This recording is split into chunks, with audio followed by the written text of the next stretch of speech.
არავითარი სხვა სამშობლო ამაზედ მეტი არ გამაჩნია. მოგესალმებით, დღეს ჩვენ სტუდიაში გვყავს ცნობილი კინორეჟისორი ბატონი თენგიზ მალანია, რომელიც ათეული წლებია ქართულ კინოში მოღვაწეობს, კინოსტუდია ქართულ ფილმში.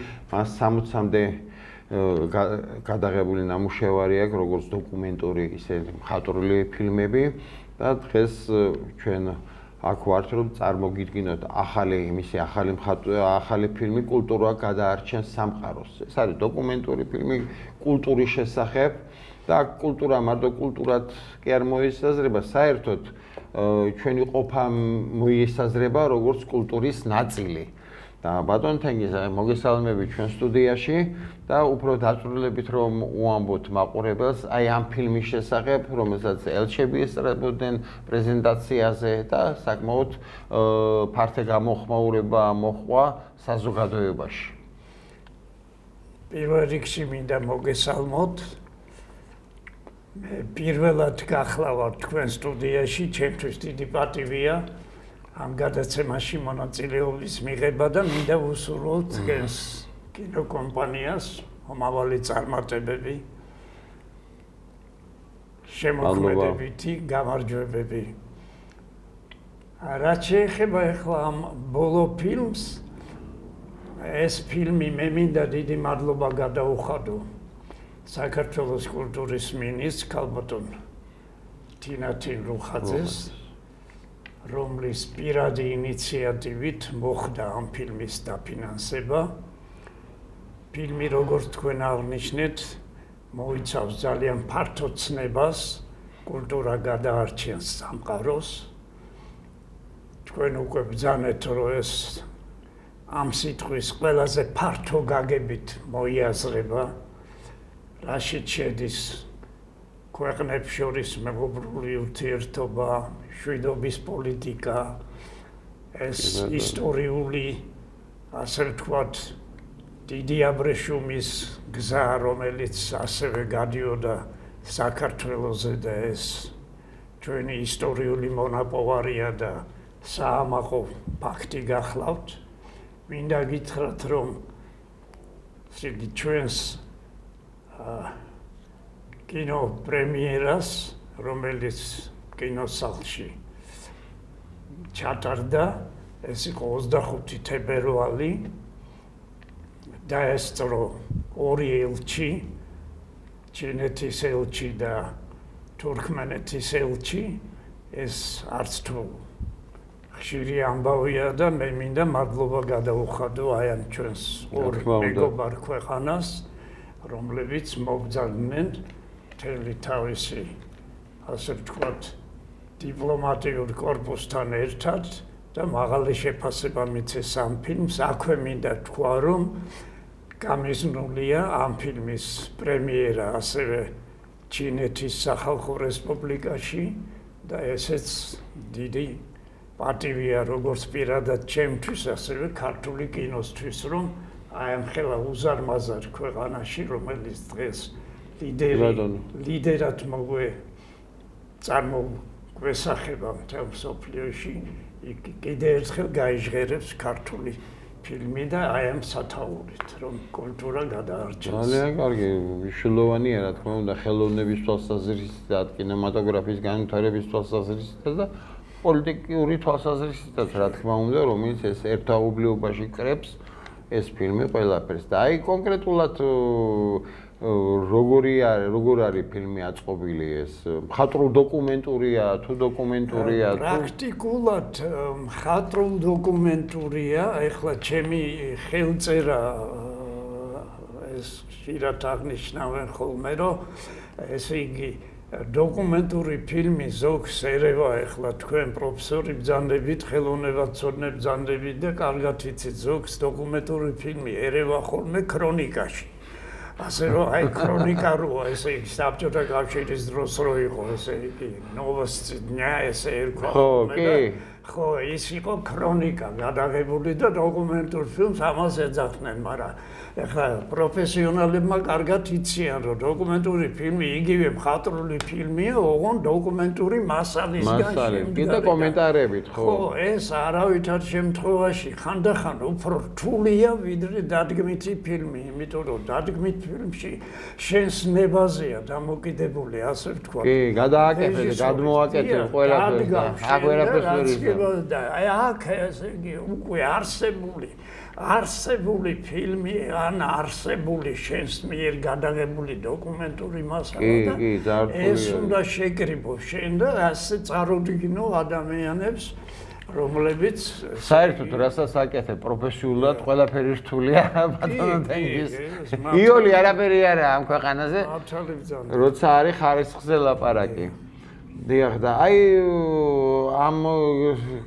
თვალსაზრისით როგორ ვითარდება აი ფილმი თქვენ ნუ ფილმს ახლა ალბათ მაყურებელი ხო ნუ აი თვითონ ძირითადი არსი პრობლემაზე რო ვილაპარაკოთ მაინც ძირითადი ახლა მე რატო გავამახვილე ჩინეთზე იმიტომ რომ ჩინური კულტურა და ეს აბრეშუმის გზა რომლითაც საქართველო დაკავშირებული იყო ჯერ კიდე ოდითგანვე როგორც იტყვიან სოფლიოსთან და ეს კულტურა მოგეხსენებათ ახლა ჩიხში მყოფი ქვეყნისთვის თითქმის არ არსებულია და აი ეს საქართველომ რატო ესეც მნიშვნელოვანია რომ ახლა ყველა ქვეყანა ამას ვერ გადაიღებს და არც გადააღებინებენ იმიტომ რომ ქვეყანა უნდა იყოს იმ დონის და იმ სახელის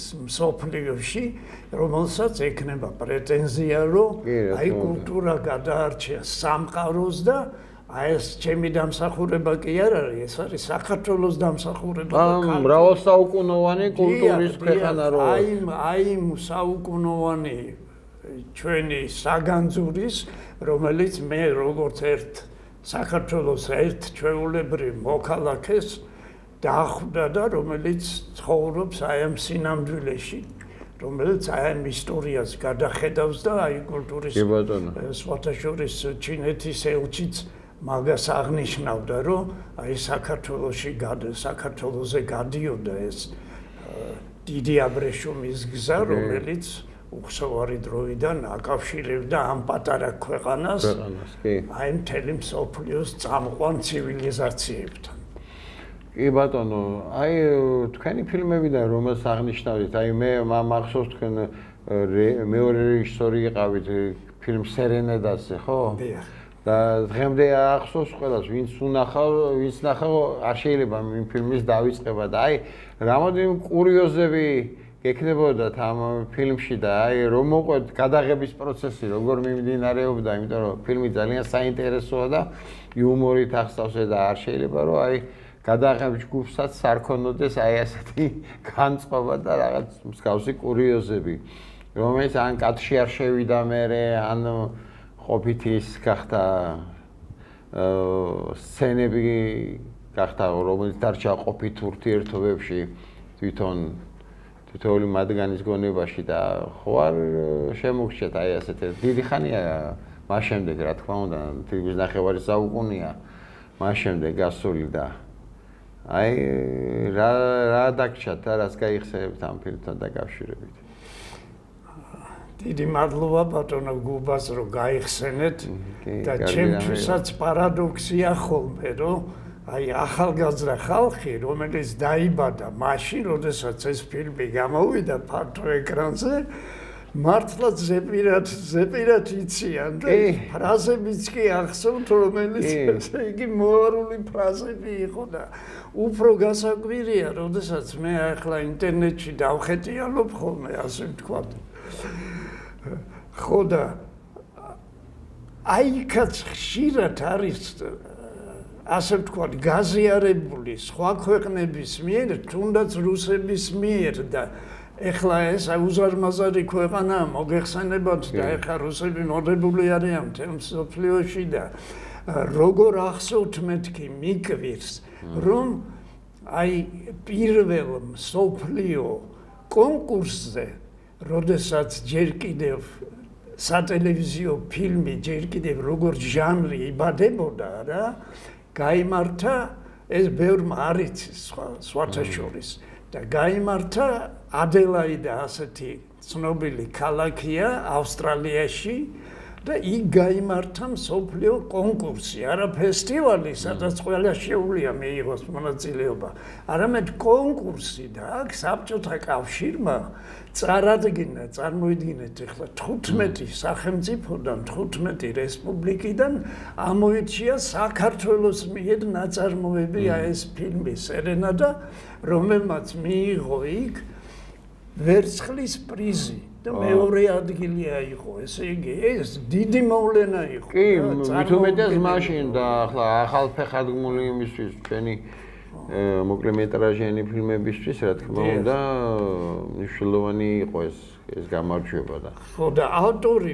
ფილმის ამ ხრივაც კლასიკაა, ახლა ჩვენი კლასიკოსი მოღვაწე გაბრიაძე ხო, რეზოს სცენარი არის გაბრიაძის სცენარი ერთ-ერთი პირველი მისი, სანამ სოფლიოში გავიდოდა და მე როდესაც ვსწავლობდი ახლა პეტერბურგში კინოსარეჟისორო ფაკულტეტზე, პირდაპირ ესე იგი გენიოსად მოიხსენიებდნენ და ეს ჩემთვის დიდი სიხარული იყო, რომ მარტო იმით კი არა, რომ მეც ქართველი ვარ და რეზო გაბრიაძეც ქართველი იყო. ამით იცემდნენ პატივს თქვა ჯგუფში 22 ქვეყნის წარმომადგენლები იყვნენ, მაგრამ აი მე რომ ვიცნობდი და თან ვიცნობდი რომელია მამაშვილურად, ესე იგი, მაშინ ოდნავ უფროსი კი იყო ჩემზე, მაგრამ მაინც მამაშვილური დამოკიდებულება ჰქონდა, რადგან მაინც ახალბედა ვიყავი ძალიან ახლა კინოში და აი მისი ეს კურიოზები და მისი ყველაფერი და ახლა კურიოზები ძალიან ბევრია, სხვათა შორის ახლა ფილმში მე მეორე რეჟისორი ვიყავი და მე მეხებოდა ეს კასტინგი, კარგად მოგეხსენებათ თქვენ. ხო და პირველი ვინც კინოში მივიყვანე, ესე იგი გია ფერაძე იყო, რომელიც მერე ვარსკვლავი გახდა, ქართული კინოსი კი და მე დაპირებული ვიყავი, რომ აი მე თუ ფილმში მეთქი რაღაცას მივახციე, მიგიყვან მეთქი და ეს ქართლის ხოტივარი დამდგმელი რეჟისორიც ძალიან მოხარული იყო, რომ მივიყვანე და აი ესეთი კარგი დასამახსოვრებელი სახე შექმნა. ხო და ერთი ეპიზოდი უნდა მოუყვია აუცილებლად. კი, საინტერესო იქნება. ერთი ეპიზოდი იყო, ძალიან ბევრს ახსოვს ეს ყველაფერი, მეტროში ვითარდება, ხო და უნდა მიმეყვანა პიროვნება, რომელიც ამ თავარ გმირს ზოზო ბაქრაძეს ერევა, მთელი ფილმი ამაზეა. ხო, რომ ცდილობს რომ მოერიოს და ვერ ერევა და ბოლოს სილას ურტყავს, ესე იგი თოლში რომ მარხავს ასენა. თოლში მარხავს და რა ვიცი, ხან ორმოში მარხავს და ხან ესეთი ისინი მიდის, სანამ დამეგობრდებიან და ეს უნდა მიმეყვანა, ესე იგი და 2 დღე მქონდა დრო კაცო და ეხლა 2 დღეში მე ადამიანი თბილისში ეხლა რომ გავდეს ძალიან რამაზ გიორგობიანს, ნამდვილად ვერ ვიპოვე რა, ხო და ქართლში მეუნება და რეზოც რა, გაბრიაძე, რომ შენ ძმაო, კინოში არ არსებობსო ეს, უნდა დაიმახსოვრო, ეხლა შენ დამწყები კი ხარო, მაგრამ კინოში არ არსებობსო, ესეთი ფრაზაა რა. ამიტომ თუ ვერ იპოვეო ძმაო, შენ უნდა ითამაშო, ეხლა გადავიდე, ვიფიქრე ჩემს სოცხლეში კამერის წინ არ დამგებო. ისე მოუხდებოდი აღნაგობით. რანაირად ხო და აი რომ გავდი და შენ უნდა ითამაშო, კაცო და გადავიდე ეხლა იმ ღამეს არც მიძინია ვიფიქრე ეხლა რა გავაკეთო და მეორე დღეს იგი მარჯანისხვილის მეტროს ქვედა ვესტიბიულში იგი ეს პინტები რაღაცები ვითომ ნაცემი ვარ ესე იგი ამ გმირი ამ ჩვენი გიორგობიანის ხო და ეს ხელი შეხვეული ყველაფერი ჩალურჯებული ჩემ ბედად მაინც მაშინ ჩამოიარეს ჩემმა ნაცნობებმა რა ეს კალათურზე ხო და მეკითხებიან თენგო რა დღეს რა მოგივიდა რა მოგივა ეხლა ეს კამერები კიდგას მაგრამ სანამ დავიწყებდი გადაღებას და სანამ ეს პროჟექტორები აინთება დგები ესმით მანამდე ეხლა ჩამოდიან და დამენახეს მე ესმით და რა დღეში ხარ შენი ჩხუბი არ გაგვიგია კაცო ყველა ეს რინგი იქნა რა იქნა ნუ მე უთხარი არა მეთქი აქ და ნუ დარჩნენ ახლა გადაღებაზე რა თქმა უნდა და ნუ ეს ფილმი თუ შევიდო და ნამდვილად არ მეგონა რა თვითონ ფილმში მოგეხსენებათ ახლა შეიძლება გადაგიხონ მაგრამ საერთოდ ფილმში არ ხო სასწელი ვარიანტები მონტაჟ თავისი კანონები აქვს მინდა მაშინაც გახსოვთ ახლა ჩვენ ხო ვერ ხედავდით რას ვიღებდით ხო? ხო, მაშინ სანამ არ გაამჟღავნებდი არ ჩანდა. ერთი კვირის შემდეგ ესე იგი და მოვედი ახლა სამსახურში და ტელევიზიის გადასასვლელ ხიდზე ტელეფონზე ხო და მოვდის იქიდან ქართლოსი და თენგო რა კარგი ხარ რა ვიფიქრე რა კარგი ვარ ნუ ახლა ყველაფერს ვასრულებ რასაც დამავალებენ ჩემი ეს არის ამპლუა გონია სხვა ამბავი ტექნიკური ამბავი გონია თურმე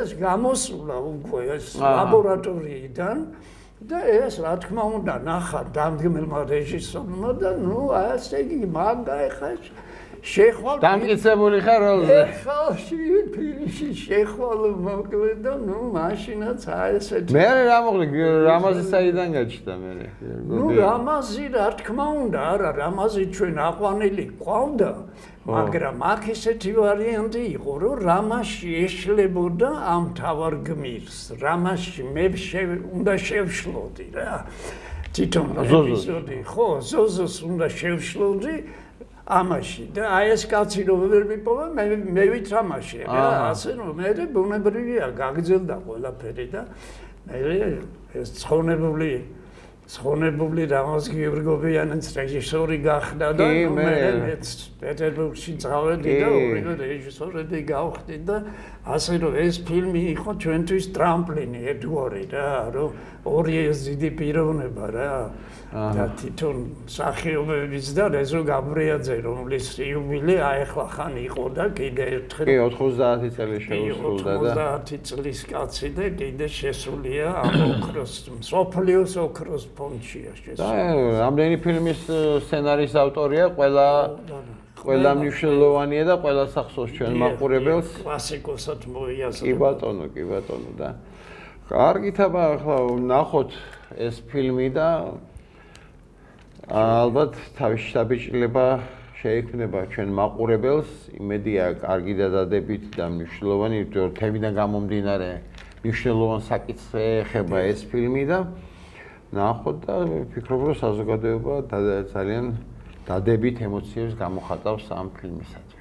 კი ბატონო, კიდე ერთხელ მადლობა მინდა მაყურებელს გადაუხადო და მოგეხსენებათ იგი ფილმის მოყოლა შეუძლებელია ეხლა ჩვენ მოუყევით ის პერიპეტიები და ის რაც ახლავს ფილმის გადაღებას ხო მაყურებელმა რო იცოდეს ეს ყოველთვის საინტერესოა ხო რომელიც ნუ არავინ არ იცის თუ ცოცხალმა კაცმა ეხლა ჩემი ასაკის კაცმა არ მოყვა ვერ გაიგებს და არ იციან ეს მოვლენები ამითია ძვირფასი ეს მოგონებები და დანარჩენი ფილმი უნდა ნახოთ და კიდევ ერთხელ მადლობა თქვენ ნახავთ და მე კი ბატონო სტუდიას რო აი მადლობა მომბრძანებისთვის ფილმის ჩვენებისთვის და იმ საინტერესო საუბრისთვის რაც დღეს ჩვენ გავმართეთ აქ და რაღაცები რაც არ ვიცოდით გავიგეთ ის და ძალიან მოხარული ვართ რომ აი რაღაც ფილმი რომელიც კარგად იცი კიდე იმის შესახებ კიდევ რო რაღაც დეტალებს იგებ ხო რაც კადრს მიღმა ეს ყოველთვის საინტერესოა და ყოველთვის აინტერესებს მაყურებელს. ასე რომ კარგად ბრძანდებოდეთ და ნახოთ ახლა ერთად ფილმი. მადლობა.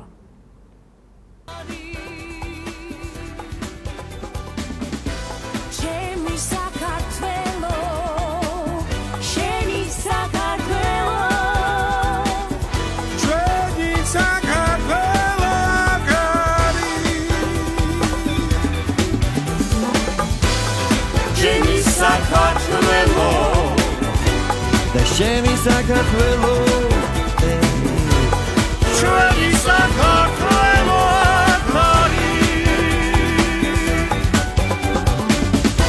ჩემი საქართველო შენი საქართველო ჩვენი საქართველო აგერის ჩემო სიამაყე ჩემო სადარდელო ჩემი საქართველო აგერის მეცად ჩემი ალეუნა გავატელო ჩემი საქართველო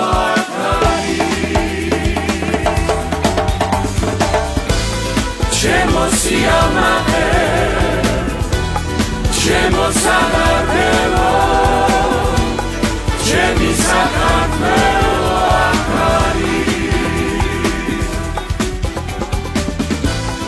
მეცად ჩემი ალეუნა გავატელო ჩემი საქართველო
რატო გიხრის ვიზი ცუდი თუ კითხვით ავიზმახა მალოთ მახის წყვილად ნუ დასინებერა არახახ ობოს ლუკმას ნუ წართვე ობოლია ეცინება კაცი გასაჭირშინა ხომაზე ნუ გაგეცინება ქალი ნახო ფეხში შვენი ოქროპული არაჩვენო მომღერალი ნახო ვინმე იმღეროს არ მას შეაჩერა ბავშვი ნახო ტყვის ტყვი გაიზრდება გიღალად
რაც უნდა ქნათ, აბა თქვენ იცით რა. ოდიგია. და ეს საერთოდ ისეთი რამე არის, როდესაც გეუბნებიან ბოლო, აი ეხლა 7 კონცერტია, რომ აი დარბაზი მაგრა გვაქვს, ეს ბედნიერება, ყველას კი არა აქ ეგ ბედნიერება. ბრენდი ყოველთვის მუშაობს. აბა თქვენ იცით, ვისო თუ იტყვის რამე?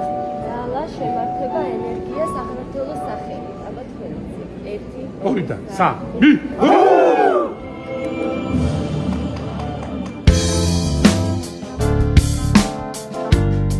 რა უნდა გააკეთოს პატარა ერებმა, რა უნდა გააკეთოს საქართველოს, რა უნდა გააკეთოს ისრაელმა. ამ დროს უნდა ვიცოდეთ ჩვენი ღირსება რა არის. ჩვენი ღირსება არის ჩვენი დიდი ისტორია, ჩვენი ღირსება არის ჩვენი დიდი კულტურა. ხა რო შევეხოს საერთოდ საქართველოს ისრაელის ურთიერთობებს, მე მინდა ვთქვა, რომ სუსტად ამ პერიოდში ჩვენ გადავდივართ სხვა ეტაპზე. თუ დღემდე იყო ისტორიული ეტაპი ქართულ-ებრაული ურთიერთობების, ჩვენ უკვე გადავდივართ საქართველოს ისრაელის ურთიერთობებზე.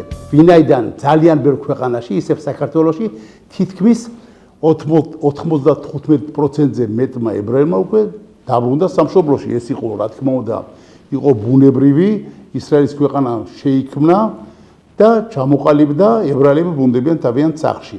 ამიტომ ჩვენ უნდა გავაკეთოთ ყველაფერი, რომ ჩვენ უნდა გავაგრძელოთ და ავაწყოთ ახალი კავშირები. ეს არის ზუსტად რასაც ჩვენ ვაკეთებთ ჩვენი ორი ორგანიზაციით, ეს არის საქართველოს ისრაელის ბიზნეს პალატა და ისევე ისრაელის სახლი, რომელიც წარმოადგენს რეალურ ისრაელს, ისევე იმ ქართველებისთვის, რომლებმაც ბევრმა ებრაელიც არ უნახავთ, ეს ქართულ-ებრაული ურთიერთობა არც უნახავთ, არ იყვნენ ამის მონაწილე და გავაძლიეროთ პირდაპირ კავშირები.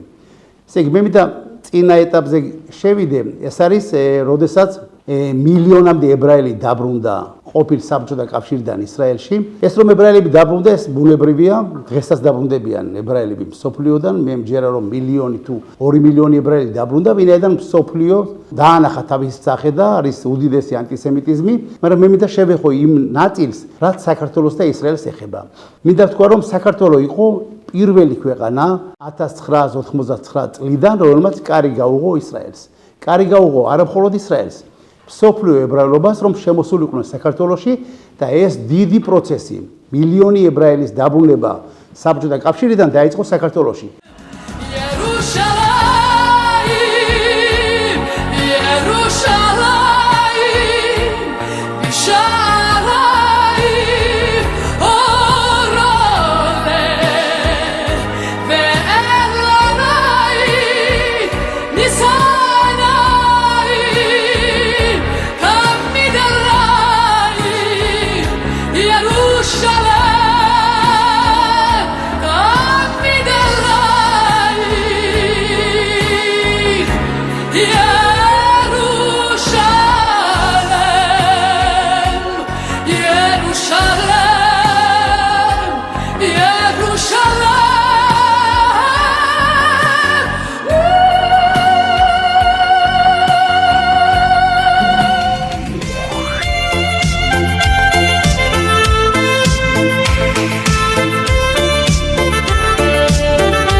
今天非常高兴能够参加马兰尼亚先生纪录片的拍摄。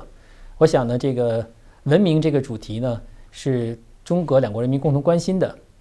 2023年，中国国家主席习近平提出了全球文明倡议，倡导尊重世界文明的多样性，坚持文明平等、互鉴、对话、包容，不仅有利于增进不同文明间的相互理解和交流互鉴，更同安全、发展、治理等三大倡议一起，为构建世界各国和谐相处、合作共赢的新型国际秩序呢，奠定了坚实的基础。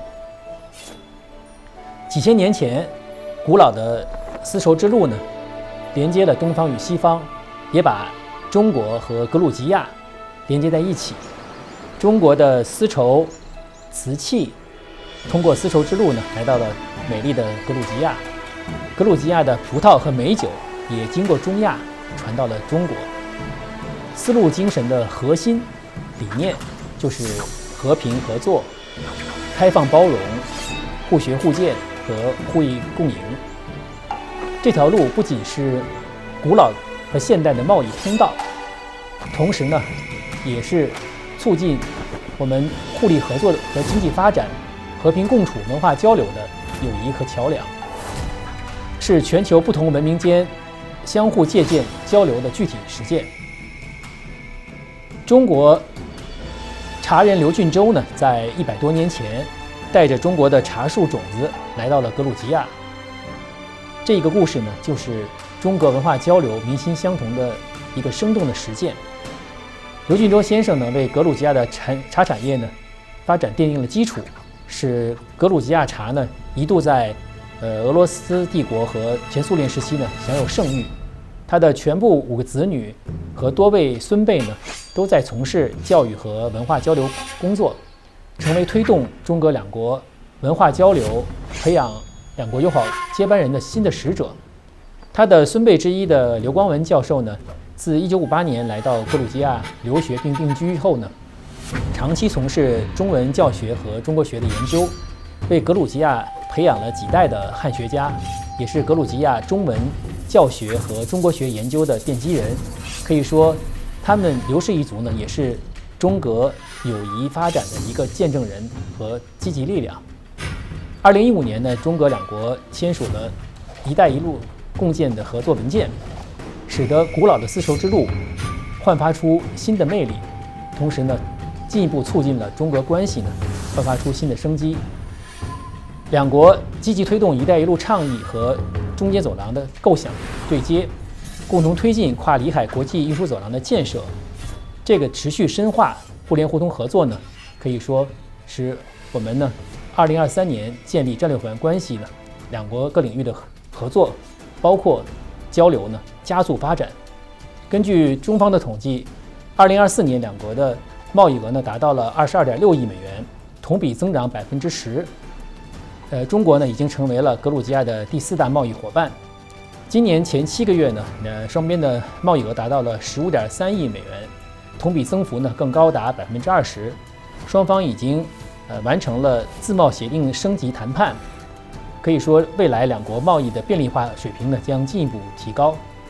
此外，得益于两国互免签证的政策，2024年的全年共有8.9万名中国的游客来格旅游，同比增长达到83.4%。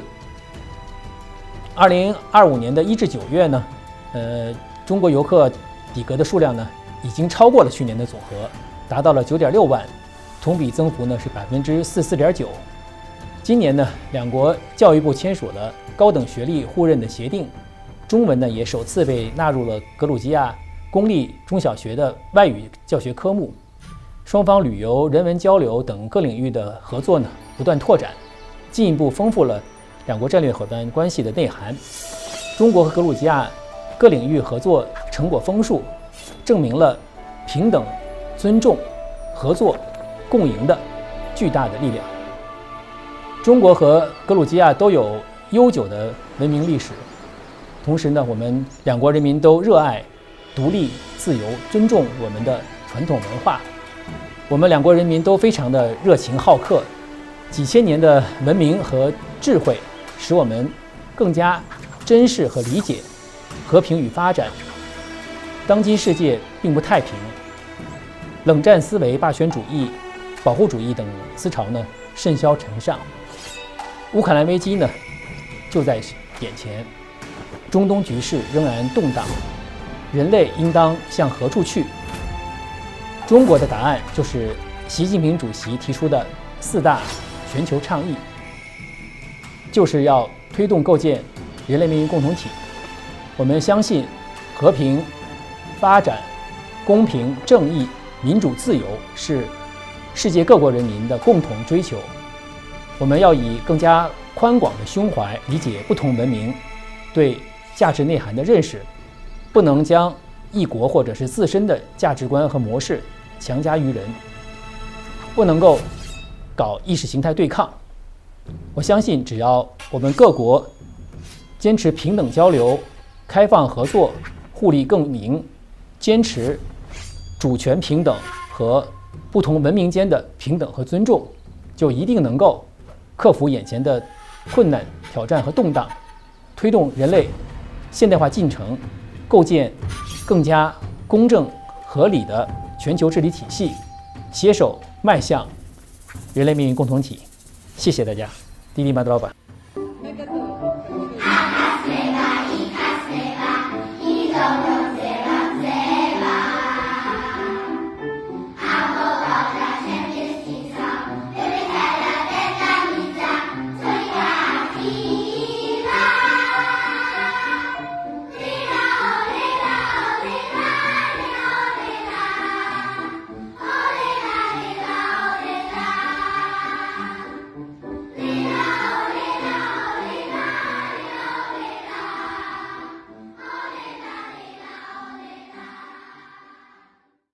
ჩინური ხელოვნები დავინტერესდი, პრაქტიკულად ბავშვობაში, ჯერ კიდევ სკოლაში ვსწავლობდი. ერთხელ დიდხანს უყურებდიათ ჩინურ ნახატს და ძალიან გამიტაცა ამ უცნაურმა მოხვეულმა, თითქოს რეალისტურმა, ამასთან ერთად აბსოლუტურად არარეალისტურმა პეიზაჟმა და მონახაზებმა. ვერ გეტყვით, რომ ეს ერთადერთი გადაცემა იყო ჩემს ცხოვრებაში, იმიტომ რომ მე ვარ აფრო-ამერიკანისტი, მაგრამ თითქოს ამ ჩინური ექსპონატების შეგროვება დავიწყე, ეს მოდიორა მთლიანად ფონად მომყვებოდა მთელი ჩემი ცხოვრება. ამ კოლექციაში არის ზოგიერთ საინტერესო ნივთი, რომელიც მოქონდათ ჩინეთის ელჩებს საქართველოში. ესენი იხიბლებოდნენ რატომღაც აი ამ აზრით, რომ საქართველოში არსებობს ჩინური ხელოვნების მუზეუმი, თუ ოთახი, კოლექცია და როდესაც მოდიოდნენ ჩემთან, ყოველთვის მოქონდათ რომელიღაცა ჩინური ხელოვნების ნიმუში. ეს შეიძლება ყოფილიყო ანტიკური ნივთის ასლი, როგორც აი ეს უცნაური ფიგურა ანტიკური მაგიდაზე. აი ეს ლარნაკი გახლავთ ელჩის ჟოუციანის, ბატონ ჟოუციანის მოტანილი. აი ეს არის ძალიან ძველი პანოები, დაახლოებით 200 წლის. ეს არის ნაქარგი აბრეშუმზე, ძალიან ტრადიციული ძველი ჩინური კულტურისათვის. აქ არის ბევრი სხვა ნივთი, სურათები, ზოგიერთი ძალიან საინტერესო, რომელიც ფაქტიურად შემიძლია ვთქვა, აი მხოლოდ ჩემთან ყოფილა და სხვაგან არ მინახია. არის რაღაცა ნივთი, რომელიც ვთქვათ, რომლის ორიგინალია თუ ასლი მინახავს მოსკოვის აღმოსავლეთის კულტურის მუზეუმში. ძალიან საინტერესოა მათი ქვაზე, ნახევრად ძვირფასი ქვებზე ნამუშევარი, რომელიც ერთ-ერთი ესეთი ნიმუში გამაჩნია. მთლიანად არის გაკეთებული ნახევრად ძვირფასი ქვებისაგან. ძალიან საინტერესოა ჩინური ნაქარგი, ისევ რეალისტური, ამასთან ერთად ფანტასტიკური. აი ეს ერთგვარი პირობითობა ხდის ჩინურ ხელოვნებას ძალიან საინტერესოდ. თითქოს რაღაც ფარგლებს არღვევს და გადის იმ ფარგლებს გარეთ. არ არის მოქცეული ერთ კალაპოტში, ერთ ფორმაში. დაგროვდა ჩინური სამოსი კიმანოები, რაღაცა ერთ-ერთი მაგის მსგავსი ჩინური მეც მაცვია ამჯერად. არის ბევრი ლურჯ თეთრი ფაიფური, რომელიც ერთ პერიოდში გაჩნდა ჩინეთში, პირველად მსოფლიოში და შემდეგ უკვე ჰოლანდიაში დაიწყეს მისი წარმოება, იმიტომ რომ ძალიან დიდი მოთხოვნილება იყო ევროპაში ამ თეთრ ლურჯ ჩინურ ჭურჭელზე. უნდა გითხრათო, წყარო ჩემი კოლექციისა იყო ძირითადად თბილისის და მოსკოვის, ხანდახან კიევის ანტიკვარული მაღაზიები. ისე კი მახსოვს, რომ სან-ფრანცისკო ჩაინატაუნიდანაც მაქვს ჩამოტანილი რაღაც ჩინური ნივთები. საერთოდ ეს ჩაინატაუნი მიზიდავდა ყოველ ქალაქში, სადაც ყოფილვარ, ეს გერმანიაში იქნებოდა თუ ამერიკაში, ნიუ-იორკში თუ სან-ფრანცისკოში, ლოს-ანჯელესში. ყველგან არის ჩაინატაუნი. ეს არის იმდენად ძლიერი და საინტერესო კულტურა, რომ ფაქტობრივად აგრეთვე ჩინელი დიასპორა იმდენად დიდია დიდ ქალაქებში, რომ ყველგან არის ჩაინატაუნი, რომელსაც სადაც შეგიძლია ბევრი საინტერესო ნივთი შეიძინო და აი ამ ჩაინატაუნებმა ხან ერთი ქალაქისა, ხან მეორესა მომცა საშუალება შემექმნა რაღაც მუზეუმის მაგვარი. ჩემი ჩინური ხელოვნებით გატაცება აისახა იმაშიც, რომ აი ამ წლებში შარშან დავწერე და გამოვეცი წიგნი ჩინეთზე. ჩემი აბრეშუმის გზა ჩინეთისგან. ორენოვანია, ქართულად და ინგლისურად და ვფიქრობ, აქ ბევრი საინტერესო მასალა შევიდა ამ წიგნში, რომელიც ზოგი ისტორიული ხასიათისაა, მაგრამ ზოგი არის ჩემი შთაბეჭდილება ჩინეთზე. რა თვისებები შევამჩნიე ჩინელებში, რა საინტერესო რა არის, როდესაც ხედავ იმ ქვეყანაში, როდესაც ხედავ აი ამას ყველაფერს, სხვანაირად აღიქვავ მათ ადათ ჩვევებს, მათ კულტურას, ყველაფერი სხვანაირია და ბევრად უფრო ღრმად ჩაგწვდება სულში და უფრო გზნობ ამ კულტურას, როცა ჩინეთში ხარ და აი ამიტომ დავწერე ასეთი წიგნი. ჩემი აბრეშუმის გზა ჩინეთისკენ. მამა ჩემი დაიბადა ჩაკში და თვლიდა მეორე სამშობლო არის აჯარა. დედა ჩემი მიუხედავად ოჯახი კახეთიდან არის კონდოში და წინანდალში, მაგრამ ცხოვრობდა თბილისში. 19 საუკუნეში ჩამოვიდა პაპა ჩემი, დაპატიჟებული როგორც სპეციალისტი ჩაის დარგში და როცა მე ჩამოვდიოდი უკვე მე-20 საუკუნეში, მაშინ უკვე დიდი ხანია იყო ციმბირის ტრასა, მატარებლის შიში და ესეთი ფიქრი, რომ მე მივდივართ ერი ცხოვრებით, არ იყო, რა თქმა უნდა, ვიფიქრე დავამთავრე აკადემია და ჩამოვა ისევ პეკინში. ეს ახალგაზრდასთვის ეს არ არის პრობლემა. ჩემთვის საერთოდ მოგზაურობა პრობლემა არ არის ეხლაც. მე არ მგონია, რომ ადამიანი თუ ცვლის ცხოვრების ადგილი, ეს არის რაღაც ტრაგედია. ყველგან კარგი ხალხი, კარგია, ყველგან ცუდი, ყველგან არის ცუდი. ცოტა ესეთი ტემპერამენტული ბიჭები იყვნენ, რა თქმა უნდა, რამდენიმე ბიჭი უკვე ესეთ სიგნალის მაძლევდა, რომ მოწონ ვარ. იმ წლებს თითქმის არ იყო ისეთი მოდა, რომ გოგოები იყოს ძალიან აქტიური. თბილისში ეს იყო მონასტირი. ყველაფერი ხდებოდა, მაგრამ არაფერი ჩვენა არ შეიძლება. თუ ვიღაცას უყვარს, ეს ქვიან დადიან ერთად. და მე გაგიჟდი. დადიან, რა შვებიან, სად დადიან, მაინტერესებს. ეს დადის ბიჭთან როგორც как вокзальная, ესეთი გამოთქმა იყო. ვიფიქრე ვокзалში დადის იქ რა უნდა ეს საშინელი ვокзалზე 47 და ჩვენ ვაპირებდით 50 წელში, ესე იგი რაღაცა უნდა გავაკეთოთ ესეთი ან ქალაქგარეთ ან ნუ რაღაცა ვაპირებდით მაგრამ ასე მოხდა ადამიანი როცა მარტო რჩება ძალიან ძნელია მაგრამ მქონდა შესაძლებლობა პირველ წლებში რაღაც სამჩინეთში ან აქ რა მე არავის შემთხვევაში არ მინდოდა სხვა ვიღაცა გახდებოდა ეხლა ჩემი ქმარი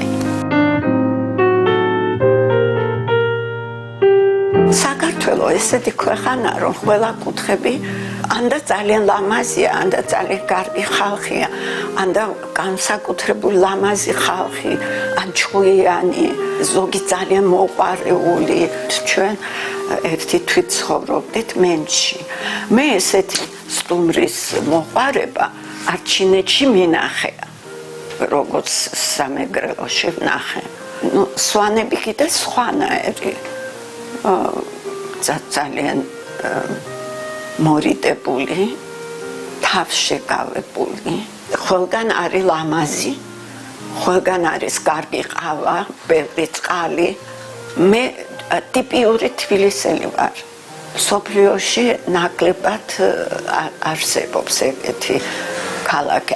უამრავი ხალხი არა ქართველი, მაგრამ თვლიან რომ თბილისელი, რომ მეტყვი შენ ქართველი ხარ, არა.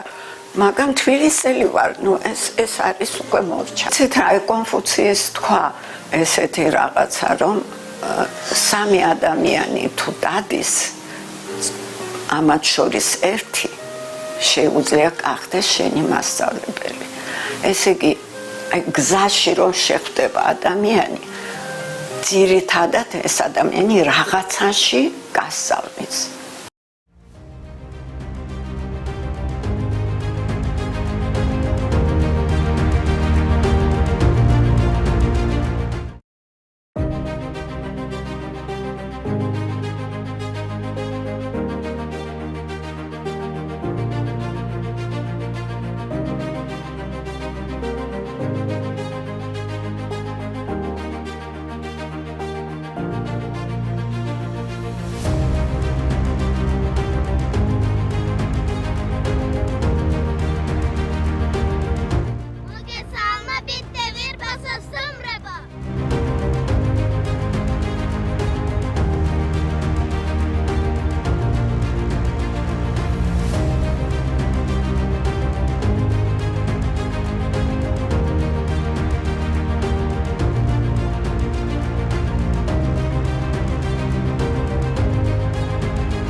ჩვენთვის ძალიან დიდი პატივია მონაწილეობდე ფილმში კულტურა გადაარჩეს სამყარო. ჩვენთვის ქართველებისთვის უხსოვარი ერისთვის ძალიან მნიშვნელოვანია, რომ სამყაროს გადარჩენის პროცესში ჩვენს ქვეყანას, ჩვენი კულტურიდან, ტრადიციებიდან გამომდინარე განსაკუთრებული როლი ჰქონდეს იმ უდიდესი ტრადიციების და უძველესი ქვეყნების გვერდით, რომლებიც ათეულობით საუკუნეა არსებობენ ამ დედამიწაზე. რა თქმა უნდა, ძალიან მნიშვნელოვანია ისეთი მცირე ქვეყნისთვის, როგორიც საქართველო, რომელიც შეიძლება მსოფლიო რუკაზე ძალიან მცირედი ტერიტორიით არის წარმოდგენილი ის უდიდესი ტრადიციები, ის ქართული იდენტობა, რომელიც ჩვენ კაცობრიობასთან კავშირში შევქმნით. თქვენ იცით, რომ საკუთარ საქართველოს არაერთი კულტურული ძეგლი აჩუქა, უნიკალური ძეგლი მსოფლიო კაცობრიობას. აუცილებლად უნდა ვახსენოთ ქართული უნიკალური ცეკვა, ჩვენი გამორჩეული ქორეოგრაფია, ქართული ხალხური მუსიკა, სიმღერები, ჩვენი უნიკალური პოლიფონიურობა და რა თქმა უნდა, აუცილებლად უნდა შევახსენოთ ელ მსოფლიოს, რომ კოსმოსში ახლაც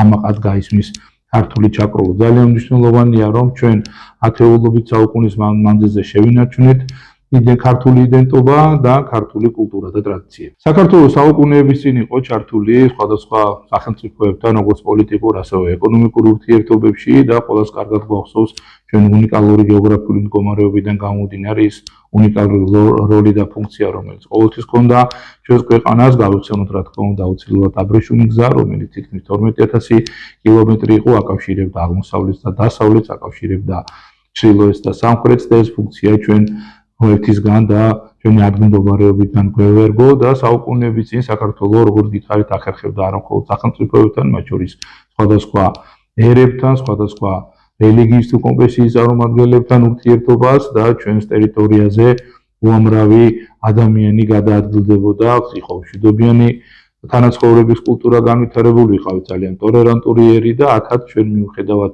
ასეთი გეოგრაფიული მდგომარეობისა, ამდენი გარშემო ამდენი სხვადასხვა სახელმწიფოს ინტერესებისა ვცდილობდით შეგვენარჩუნებინა ჩვენი კულტურა და ჩვენი იდენტობა და ჩვენი რელიგია.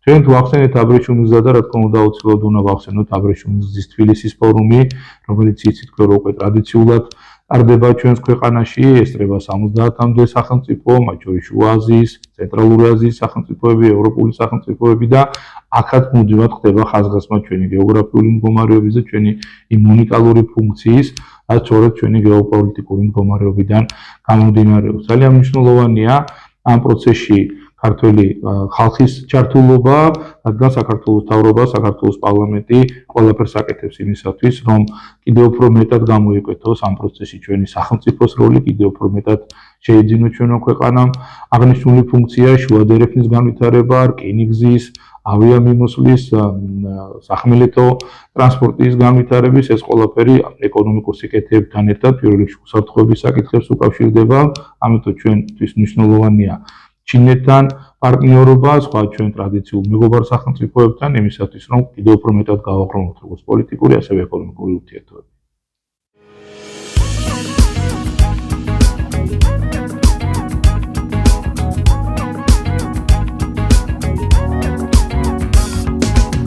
შენი გულის კერა მესმის, დაწმინდაზე შენთან ერთად ხმარდები. ვიცი რაზე ჩურჩულებენ შენი თბილის სახლები.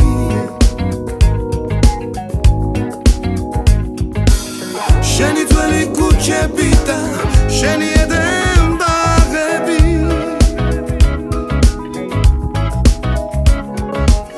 შენი ზეთი ლამაზი ხარ, ამ თვალს არ ენახვები.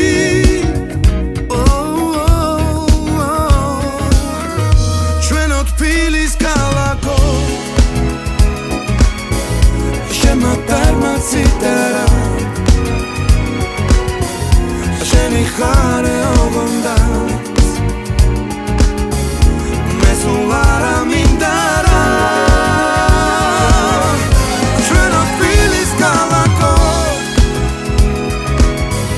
Shen madarma citara Sheni khare ogondas Mesulara mindara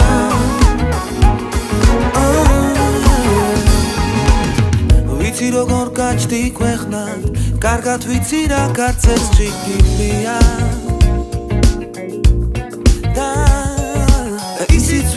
ჯვალზე გაგრუნს რომ არ დაგიჩივლია შვილთა შენთა სიხმეს ლოცავს თამარი და ილია შენთვის ცოცხლობს ყველა ვინც კი შენი გამოსტილია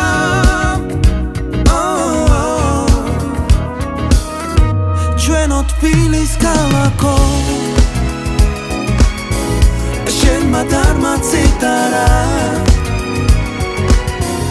შენი ხარე ოღონდაც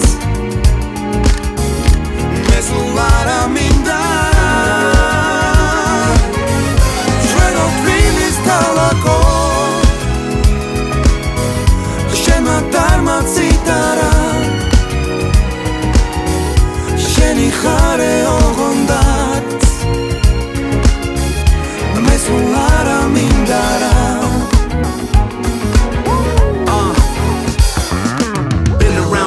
Seen many places, gracing many stages, seen many faces. Tbilisi is the deal, throwing down aces. Georgia International, the love races.